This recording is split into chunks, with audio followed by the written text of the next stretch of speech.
Okay, so tips na tayo. Yung tips na to, it's basically saying na don't do anything I do sa YouTube. You know, I understand kung bakit as of now, like, doing YouTube ever since 2018 and it's now 2021 and I don't have that significant amount of subscribers. Objectively, like, for me, having about 200 subscribers is too much for me. Like, wow, may dalawang daang tao na nag-subscribe sa channel ko and want to see more of what I can produce. So, that's like wild to me.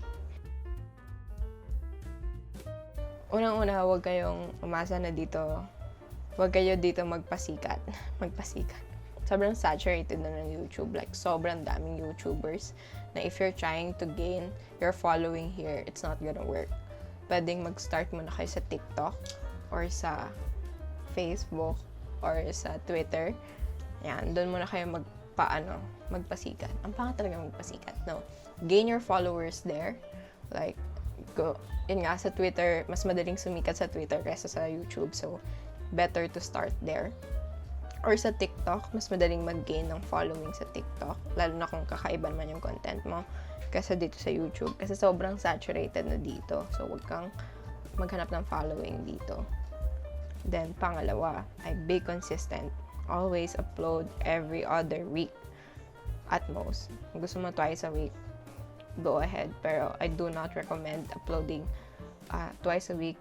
But, you know, again, you have that creative freedom. Pero, kung kaya mo mag-produce like twice a week na video, it's better na i-spread mo na lang siya every once in a while. Like once a week. Para you have that, para you have that buffer na if ever you're not feeling well in this week, like wala ka talaga sa mood gumawa ng video, at least meron kang reserba na pwede mong i-upload sa next week na lang. Sumunod ay have a specific niche. Huwag mo akong gayahin talaga. Napaiba-iba. Wait, anong oras na ba? May meeting ako eh. 3 pa lang naman. Okay. Yeah, have a specific niche if you want to talk about studying or how to study or college per se. Then go ahead.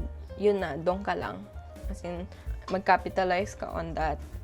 I'm not saying na it's very restricting, but at the same time, marami kang pwedeng pag-usapan pagdating sa pag-aaral or college. Like, how do you pick a course? How do you pick a college or university?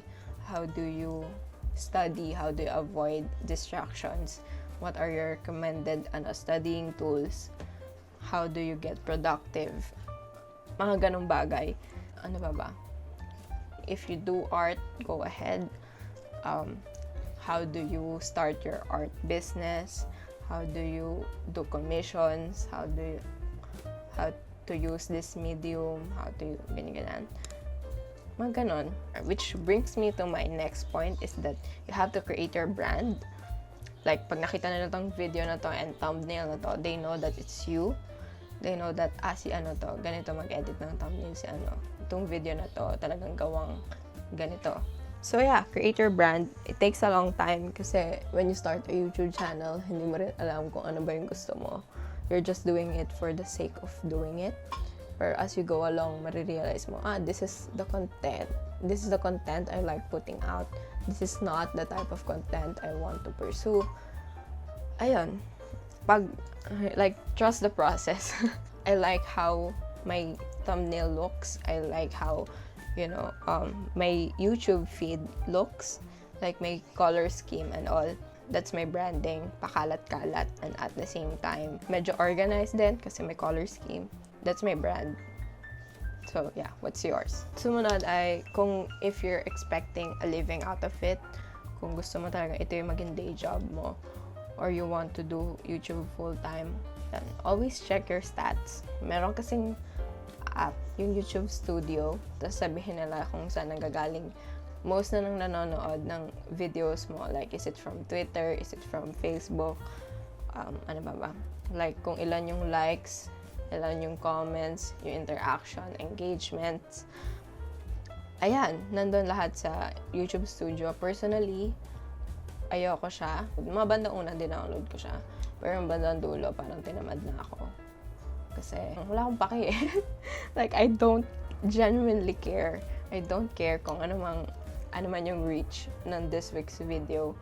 Pero yun, if you're expecting a living out of it, I recommend that. Kasi makikita mo kung what kind of videos are doing well, kung ano yung content na kumakagat sa viewers mo. Lastly, you have to speak your truth. Speak your truth. Speak what's on your mind. We don't need another copycat sa YouTube. We want you. We want what you can offer. As much as possible, it has to be authentic. Dapat ikaw talaga what we're seeing on screen. As long as it's not homophobic, sexist, or degrading to anyone else, then, by all means, please do so. That's like our mantra for this year. By all means, please do so. It's like just do it, but longer. Well, anyway, that ends my tree list, and I tried to create a podcast of some sort, but ayun nga, I have dogs, so I have to edit it out. I hope that I kind of convince you to start your own YouTube channel kung gusto mo talaga. I think you already know how YouTube works. You subscribe to people you want to listen to. You like the video if you honestly like the video. Like, dislike it if it's not the content you want. But personally, if you don't want the content, just don't watch it. Baka ako lang. Yun lang. Bye!